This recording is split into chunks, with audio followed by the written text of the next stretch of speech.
Good evening dear student. आज हम आप लोग को सेंटेंस के बारे में पढ़ाने जा रहे हैं। हमने पिछले क्लास में देखा था कि पास ऑफ स्पीच के सारे काइंड्स हमने पढ़े, ऑटो काइंड्स, उसका सारा डिफिनेशन, उसको डिटेल्स में पढ़े। अब हम सेंटेंस के बारे में आज पढ़ेंगे कि सेंटेंस क्या होता है। सेंटेंस का डिफिनेशन होता है a group of words which make a complete sense is called sentence.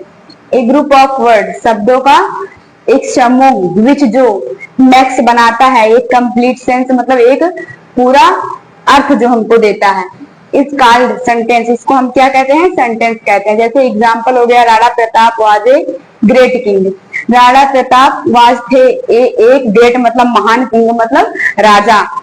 शब्दों का वह सार्थक समूह जिससे पूरा पूरा अर्थ निकल जाए उसे हम वाक्य कहते हैं, उसे यह सेंटेंस कहते हैं। सेंटेंस की हिंदी ही वाक्य होती है। There are 5 kinds of sentence. यहाँ पर आपको कितने 5 प्रकार के सेंटेंस या वाक्य दिए गए हैं। फर्स्ट क्या है? असर्टिव सेंटेंस, जिसकी हिंदी होती है साधारण वाक्य।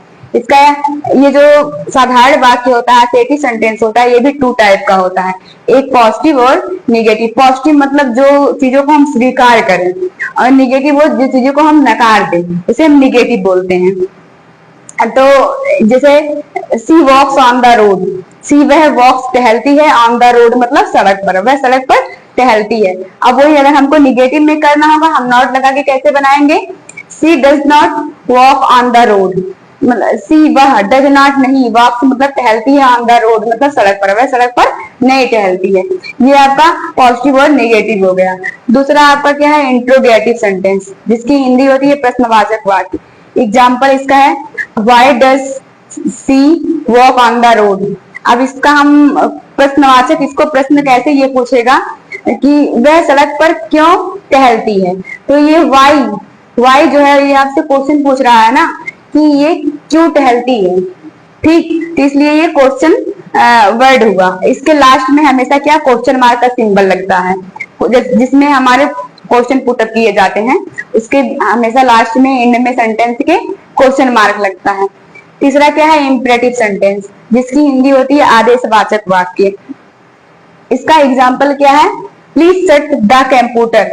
तो ये क्या कर रहा है? आपसे रिक्वेस्ट कर रहा है कि ना कि कृपया आप कंप्यूटर को बंद कर दो। ये सारी जो आदेशवाचक चीजें होती हैं, इसमें जैसे कमांड किसी को देना, जैसे हम क्या करते हैं कि किसी को आज्ञा देते हैं ना, आज्ञा देना, एडवाइस सलाह देना, या रिक्वेस्ट करना, ये सारी चीजें आपकी आदेशवाचक में आती हैं या इंपरेटिव सेंटेंस में आती हैं। अब आपका चौथा है ऑप्टेटिव सेंटेंस, जिसकी हिंदी होती है इच्छा बोधक वाक्य। इच्छा बोधक का मतलब वो जो हमारी इच्छाओं से निकले, यानी जैसे किसी को आपको साथ देना हो, या किसी को आपको जैसे मे गॉड ब्लेस यू, ये कह रहा है भगवान तुम्हें लंबी उम्र दे, आपको आशीर्वाद देना है किसी को, तो ये इसमें इच्छा बोधक में आता है। जो हमारी इच्छाओं से शब्द निकलते हैं उसे हम क्या बोलते हैं? ये इच्छा बोधक वाक्य बोलते हैं या ऑप्टेटिव सेंटेंस बोलते हैं। ये हमारी इच्छा ही से निकल रहा है, अगर हमारी इच्छा हुई तभी तो हम कहें भगवान आपको लंबी उम्र दे। एक्सक्लेमेटरी सेंटेंस क्या है? पांचवा आपका है एक्सक्लेमेटरी सेंटेंस, जिसकी हिंदी होती है विस्मय आदि बोधक वाक्य। इसमें हम आपको इंटरजेक्शन में पढ़ाए थे पास ऑफ स्पीच में, सेम वही है। जैसे इसमें hurrah, we have won the match, hurrah, we हम हैव ओन जीत चुके हैं, द मैच मतलब मैच को। तो जैसे इसमें जो आपको चीजें आश्चर्यचकित कर देती हैं, ये चीजें इसमें आती है। जैसे किसी कहीं हमको दुख प्रकट करना होता है तो हम वहाँ ए लॉस का यूज करते हैं, जैसे ए लॉस, सी इज डेड, मतलब वहां दुख प्रकट कर रहा है कि ना कि उसका डेथ हो गया, वो मर गई। यहाँ hurrah, we have won the match, वह खुशी प्रकट कर रहा है कि हम क्या मैच को जीत चुके हैं।